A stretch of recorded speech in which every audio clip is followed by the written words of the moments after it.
Bonjour, chères Wattenaises, chers Wattenais.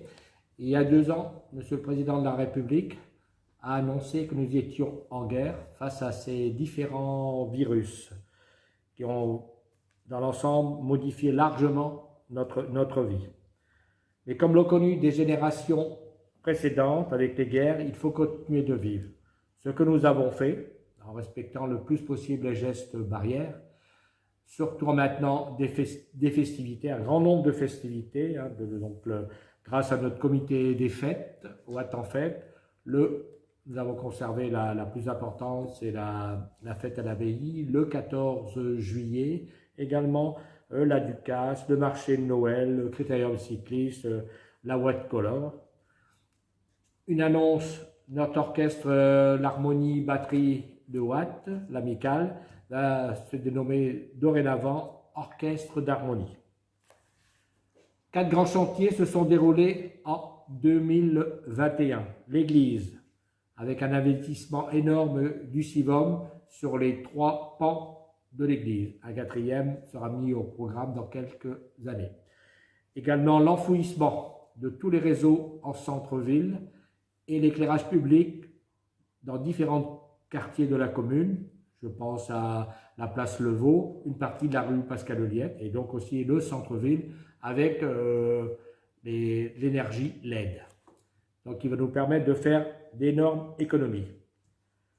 L'ex-salle des pompiers, également ex-cinéma, va s'appeler dorénavant salle Jean-Pierre Decolle, un grand serviteur du territoire.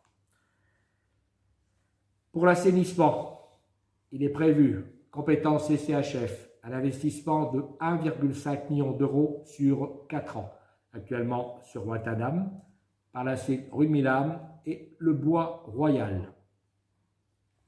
Tous ces détails, vous les aurez dans le bulletin municipal de tout ce que nous allons faire. Je remercie le département aussi, toujours à notre écoute dans différents sujets, et je remercie Anne Van Pen, Patrick Valois, et également notre député qui est conseiller départemental, Paul Christophe. Dans les remerciements, je remercie aussi tous les services de la commune, le service administratif, technique, la cantine, la bibliothèque, les services dans les écoles, qui leur a demandé, face à ce virus, beaucoup d'énergie. De mes trois responsabilités de vice-président à la CCHF pour l'école de musique et la culture, ainsi que pour le SPAGEA, pour les inondations et l'eau du Dunkerquois, je peux vous dire que dans les mois qui viennent, nous aurons d'agréables surprises. Un mot sur le centre aquatique, l'INEO, volonté de la CCHF et de son président, qui sera opérationnel, on l'espère, sauf qu'il y a des changements de dernière minute, qui sera opérationnel aux alentours de la mi-janvier.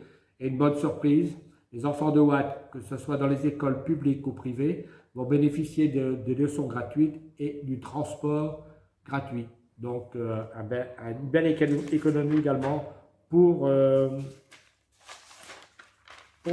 commune. Les projets de 2022. Le projet phare sera la rénovation et la construction d'un nouveau bâtiment pour le centre socio-culturel. Dans quelques temps, le choix de l'architecte sera fait. Également, autre projet, c'est la transformation de la friche de l'ex-mairie en un parking paysager exemplaire qui servira beaucoup à toute l'économie locale.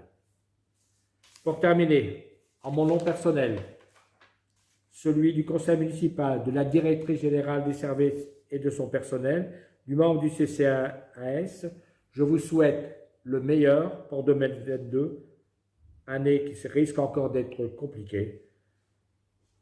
Sachez que votre maire est toujours disponible et toujours à votre écoute. Bonne année à tous.